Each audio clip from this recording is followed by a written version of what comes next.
My heart pounded as Greg slapped me hard across the face, the sting searing through my skin and rattling my senses. I staggered back, still reeling from the shock, but he wasn't finished.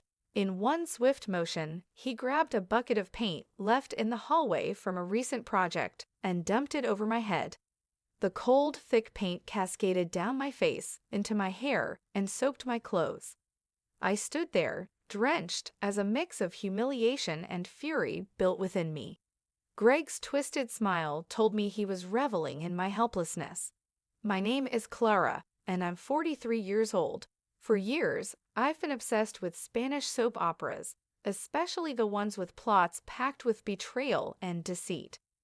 I used to joke that my love for drama was safely confined to the screen, but life has a way of surprising you. I never thought I'd find myself in a twisted plotline that rivaled any soap opera. Yet here I was, covered in paint, humiliated by the man I once loved. 6 years earlier, I was blissfully unaware of the storm that would one day engulf my life. Greg and I had been married for a few years. He was nearly 10 years older than me, and though we hadn't been blessed with children, I thought we had a good life together. Greg had always been protective, even a bit possessive, but I attributed it to his protective nature. Then, one evening, I received a call from my childhood best friend, Lillian. "Clara, it's been too long," she began with a sigh. "I just wanted to let you know, I got divorced." The sadness in her voice was unmistakable. "Oh, Lillian, I'm so sorry. That must have been so hard on you," I replied, the news catching me off guard. We had been close for years, but life had taken us in different directions. "Let's meet up soon for drinks. You shouldn't go through this alone." When I got home, I was ready to share the news with Greg, but before I could say a word, he surprised me by saying, "I already know about Lillian's divorce." I paused, taken aback. "Wait, how do you know that? I haven't mentioned it to you yet." His face remained blank, but his tone was oddly dismissive. "I must have overheard it somewhere," he replied, shrugging. His casual tone didn't sit right with me, but I let it slide. I told him that I'd planned to meet Lillian for drinks, and to my surprise, Greg asked, "Mind if I join you too?" Confused by his sudden interest, I hesitated. It was supposed to be a night for me to support my friend, but since Lillian was a longtime friend of ours, I agreed to ask her if he could come. Surprisingly, she sounded thrilled at the idea. The three of us met up the next evening, and Lillian spent the night venting about her ex-husband, who'd turned out to be a controlling and unfaithful partner. We laughed, toasted, and shared stories, enjoying a night that felt both nostalgic and comforting. At one point, I excused myself to use the restroom. When I returned, however, I saw Greg and Lillian sitting closer than before, their heads tilted toward each other, engrossed in a quiet, intense conversation. The way they looked at each other made my stomach twist. They hadn't seen each other in years, so how had they become so close after just a few drinks? I wondered if I was overreacting, but the unsettling feeling wouldn't go away. I sat back down, and they quickly broke off their conversation, acting as if nothing had happened. The rest of the evening went smoothly, but I couldn't shake the uneasy feeling. As we wrapped up and prepared to leave, Lillian was noticeably tipsy. Greg offered to take her home, catching me off guard. "I'm your wife, Greg. I can make sure she gets home safely," I said, feeling a sudden need to assert my place. He brushed me off with a smirk. "Clara, she lives on the opposite side of town. Just go home and get some rest. I'll handle it." Despite my objections, Greg insisted that I head home alone. Left with no choice, I reluctantly agreed, but a seed of doubt had taken root in my mind. Once home, the uneasiness turned into suspicion. I couldn't shake the feeling that something was off, that there was more between Greg and Lillian than I understood.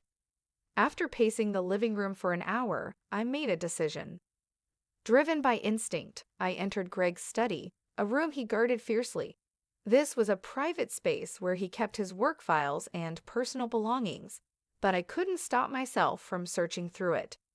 I'd opened drawers, sifted through stacks of paper, and finally found something I hadn't seen before, an old, dusty photo album hidden in the back of a cabinet. My heart pounded as I flipped it open, and the photos inside confirmed my worst fear. Greg and Lillian were in nearly every photo, smiling and wrapped up in each other's arms. The dates on the back of the pictures were from years ago, shortly after our wedding. My fingers trembled as I realized that they'd been seeing each other all along. The betrayal was more profound than anything I'd ever experienced, and the realization hit me like a tidal wave. My best friend and my husband had been lying to me for years. Just as I was putting the album back, I heard the front door open. Greg was home. Quickly, I composed myself, gripping the album tightly as I walked out of the study and into the hallway. He found me near the bathroom, feigning nausea as a cover for my shock and anger. Concern filled his face as he approached, reaching out to rub my back.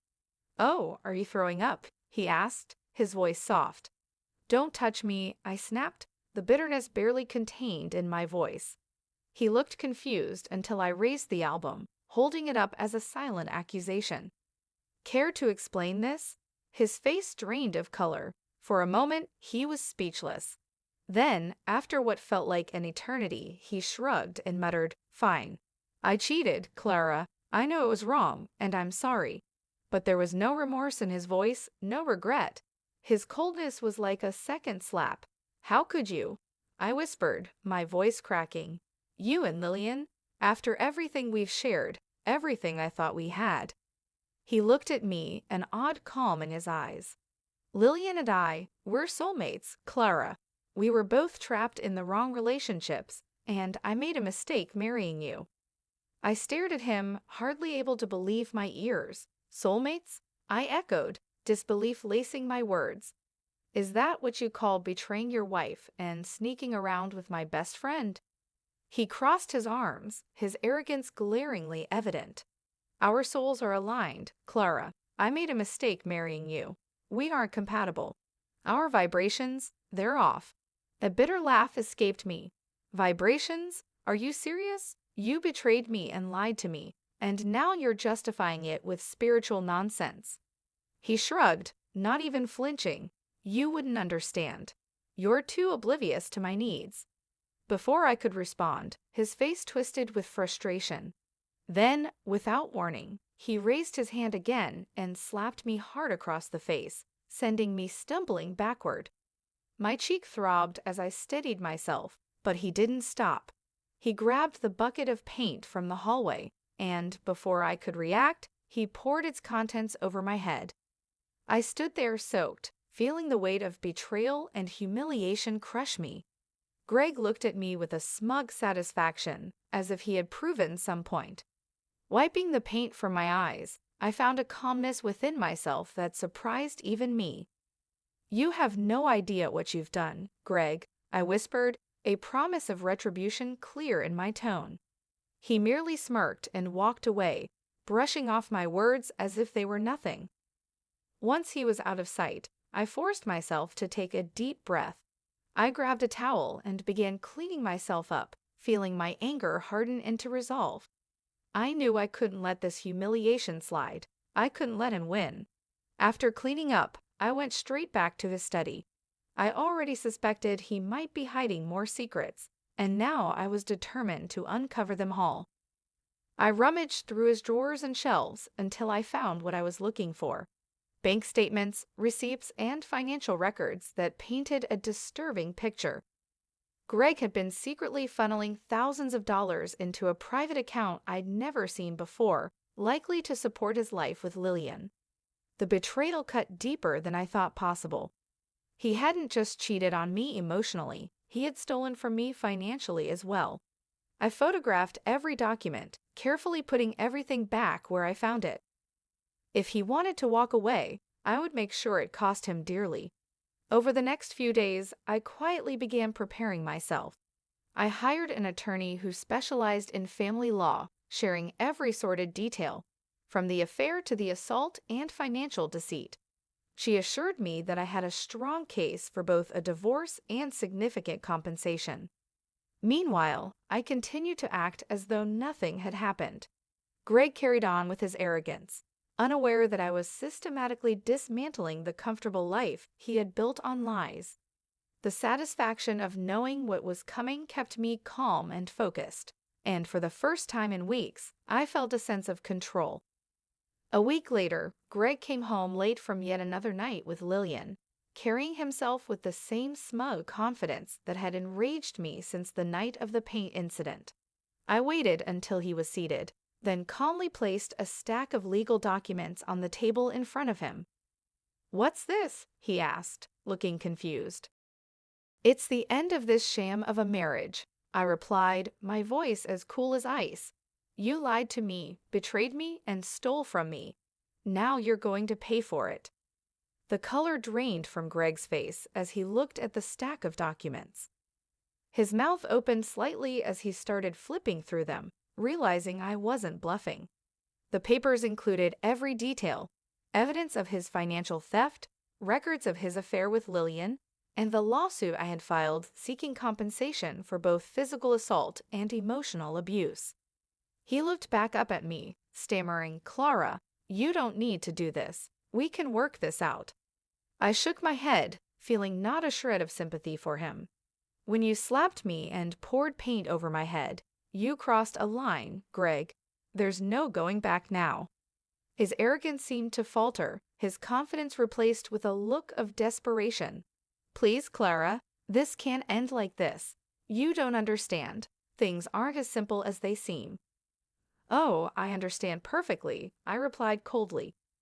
"You betrayed me, you stole from me, and you assaulted me. This is the consequence of your actions." Greg stared at the documents, visibly panicking. His once smug demeanor crumbled as the reality of his situation sank in. He tried to defend himself, offering weak explanations, but I was done listening. Finally, he stood up and muttered, "Fine. If that's how you want it, I'll leave."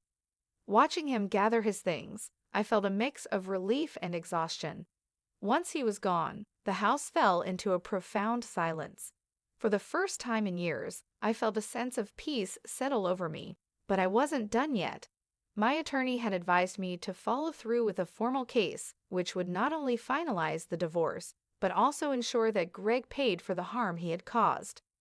In the following weeks, I channeled my energy into preparing for the legal battle ahead.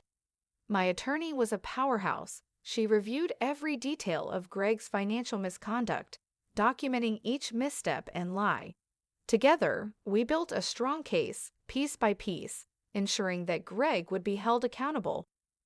Greg had moved in with Lillian, and word spread quickly through our social circle about their new beginning. I couldn't care less what people thought. I was focused on reclaiming my life and seeking justice. The day of the court hearing arrived, and I felt a mixture of anxiety and resolve. I took my seat, trying to stay calm, while Greg and Lillian sat across from me. Lillian avoided my gaze, her expression subdued. It was a far cry from the smugness I had seen on her face the last time I saw her. Greg, however, seemed visibly anxious, his confidence waning as the proceedings began. My attorney presented the evidence meticulously. Every bank statement, every questionable transfer, and every piece of documentation that showed Greg's deceit was laid bare for the court to see. The assault was detailed, too, supported by witness statements from close friends who had seen the physical evidence of his abuse in the days following the incident. Greg squirmed in his seat as the evidence piled up, his face paling as the judge took notes. Lillian's gaze dropped, unable to meet my eyes. It was clear that this soulmate romance wasn't all she'd thought it would be. They had expected to walk away unscathed, to begin their new life together without consequence. But reality was a far cry from their romantic fantasy. After hours of testimony and evidence presentation, the judge finally delivered the verdict. Greg was ordered to repay every cent he had stolen, plus significant compensation for the emotional and physical trauma he had caused me. The restraining order was granted, preventing him from coming near me or my property again. Additionally, there were penalties for his financial misconduct that left him in serious debt. As the judge read the final terms, I glanced across the courtroom and saw Greg's face ashen, defeated. Lillian shifted uncomfortably, looking like she'd rather be anywhere but there. The fantasy they had built for themselves was crumbling, piece by piece, under the weight of accountability. Leaving the courthouse, I felt a mixture of relief and liberation. 6 years of marriage had ended, but I felt lighter, as if a heavy burden had finally been lifted. I walked out of that building with my head held high, knowing I had taken back control of my life. With the divorce finalized and the compensation awarded, I threw myself into rebuilding my life. The house, once filled with reminders of Greg, became a space of my own. I redecorated, filling it with vibrant artwork, cozy furniture, and lush plants. The reminders of him vanished, replaced by things that brought me joy. I even framed a few mementos from my favorite soap operas, symbols of resilience that now held a deeper meaning. Work became a refuge. I poured my energy into my career, building stronger relationships with colleagues who had quietly supported me through the painful end of my marriage. The freedom I felt was intoxicating, a stark contrast to the suffocating atmosphere I had endured with Greg. One day, while organizing a company event, I met Liam, a fellow organizer with an easygoing smile and a warm personality. We struck up a conversation, bonding over shared experiences and our mutual love for soap operas. He recommended a few of his favorite series, and I found myself laughing and talking with him in a way I hadn't with anyone in years. Our friendship blossomed naturally. Liam was understanding and respectful, never pushing or prying. He knew about my past, but he never treated me with pity or curiosity, just understanding. He respected the boundaries I'd set, and over time, I found myself beginning to trust him. We started meeting up for coffee, then dinners, and eventually, weekend trips to nearby places. Each moment with him felt like a breath of fresh air, a reminder that I could find joy and peace after so much pain. Months passed, and with each passing day, the weight of my past grew lighter. I indulged in my favorite soap operas with a sense of humor rather than longing, knowing that my life no longer mirrored those fictional dramas. The pain of betrayal had faded, replaced by a sense of peace. One evening, as Liam and I watched a soap opera together, he turned to me, his eyes soft. "Have you ever thought about visiting Spain? Seeing the places we've watched on screen?" The idea sparked a sense of adventure in me, something I hadn't felt in years. "Yes," I replied, smiling at the thought. "I'd love that." We began planning the trip, not as an escape, but as a celebration of the life I had reclaimed. I didn't need validation from anyone else. I was enough, just as I was. And though my life had taken more twists and turns than any soap opera, I was finally ready to embrace the happiness I deserved. A year had passed since I walked out of that courthouse and closed the chapter on Greg and Lillian for good. With each passing month, I found myself embracing a life I had once only dreamed of, one that was free of betrayal and fear. Our trip to Spain, Liam and I, was nothing short of magical. We wandered the vibrant streets of Madrid, explored the stunning beaches of Costa del Sol, and indulged in Spanish cuisine, savoring every moment as if it were a gift. For the first time in years, I felt light and carefree, laughing easily and basking in the warmth of Liam's kindness. The dramas we once only watched on screen were now replaced with real moments of joy, peace, and love. Returning home, I found my work to be fulfilling in a way I hadn't experienced before. My dedication and renewed energy were noticed, and soon I received a promotion, one that allowed me to lead my own team. It felt like a milestone, a reward for everything I had endured and overcome. My colleagues became like family, a constant source of support and encouragement. And slowly but surely, my house transformed into a sanctuary, a reflection of who I had become. There were moments when I'd remember Greg and Lillian, but they felt like shadows from a distant past, no longer able to touch the life I was building. Greg's legal and financial troubles weighed heavily on him, I heard, and he'd moved out of state to avoid the social fallout. The thought of his downfall didn't bring me joy, nor did it bring pain. Instead, it felt like closure, a reminder of how far I had come. One evening, as Liam and I shared a quiet dinner at home, he took my hand and looked into my eyes, his face thoughtful. "You know, Clara, meeting you changed my life. Watching you turn your pain into strength, it's inspiring. I'm grateful every day that we found each other." I smiled, feeling a surge of warmth. "You helped me find myself, Liam.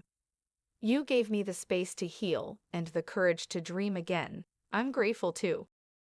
Our lives moved forward together, not as a fairy tale romance, but as a partnership built on trust, respect, and resilience.